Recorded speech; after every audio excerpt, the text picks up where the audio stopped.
Welcome back to Jack Chaucer, Storyteller, Nikki White Polar Extremes.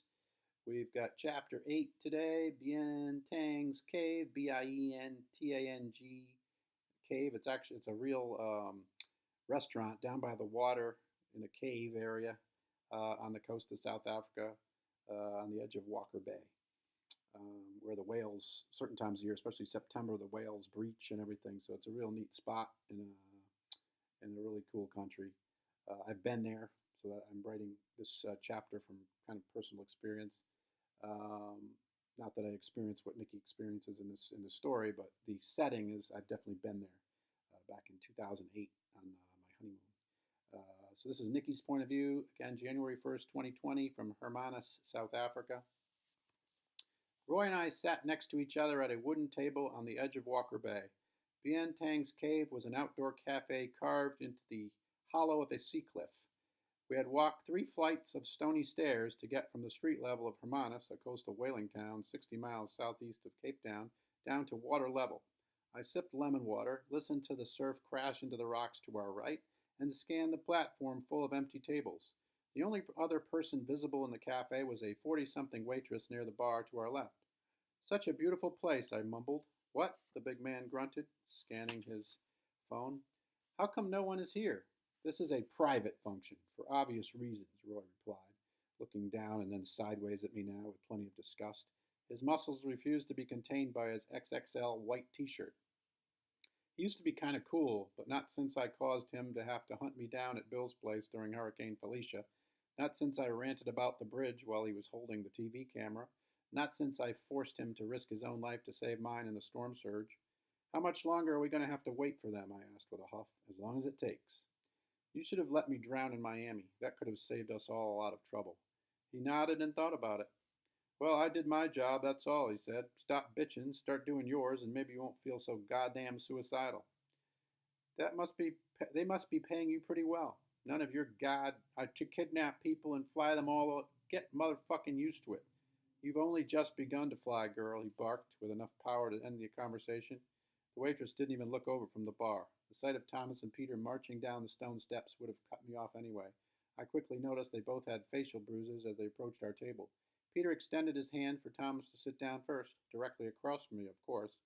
Thomas hesitated, but Roy glared at him as only Roy can, and he took his Bayview seat. My former assailant avoided eye contact with me, but I glanced at him long enough to become convinced that he had just been involved in a fistfight with Peter.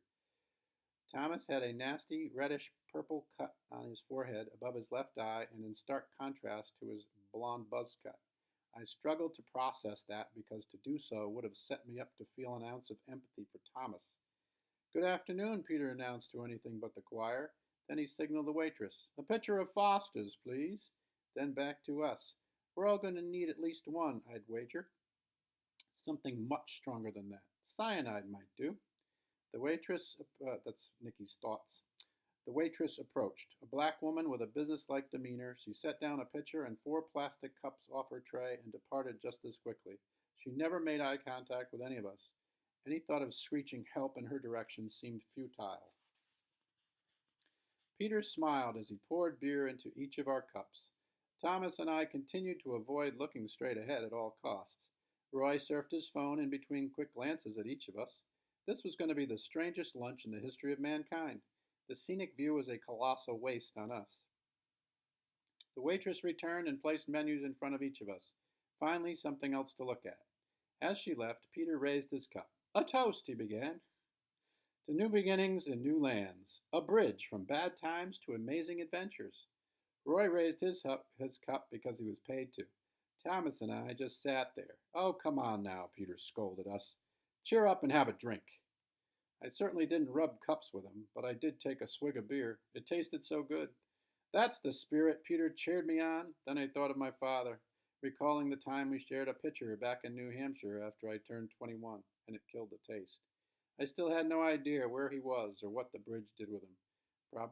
Probably in solitary, just like I had been.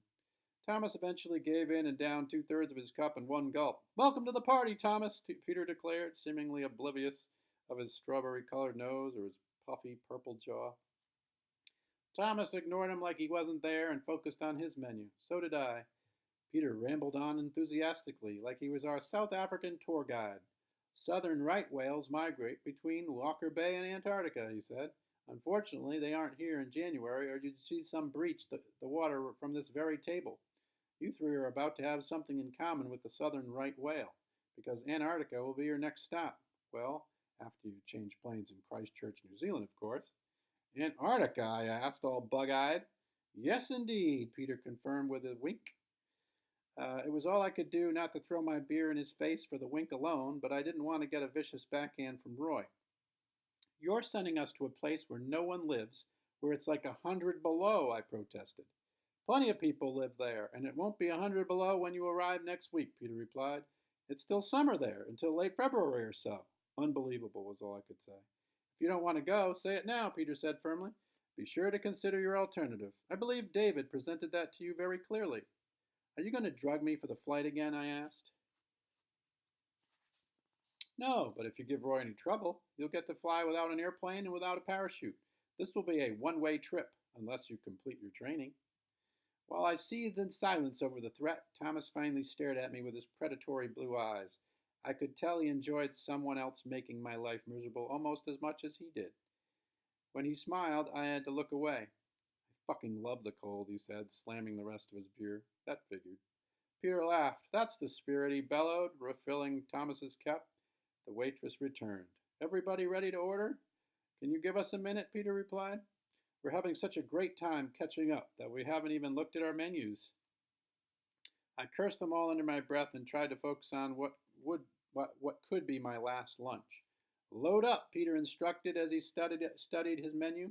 The object is to add some blubber, like the southern right whale. Why Antarctica? Thomas asked. Peter gazed at him like a lost sheep that had returned to the flock and seemed to relish the question for a moment.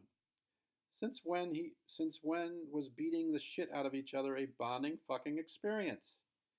That's Nikki's thoughts. Because she's like an alien world, he said. Because parts of her are cold and dry like Mars. And because whatever baggage you arrive there with will be blown away forever. Antarctica will change you for the best. She's the perfect reboot for the soul. Wise words from Peter. That's the end of Chapter 8. We'll be back with Nikki's point of view again in Chapter 9.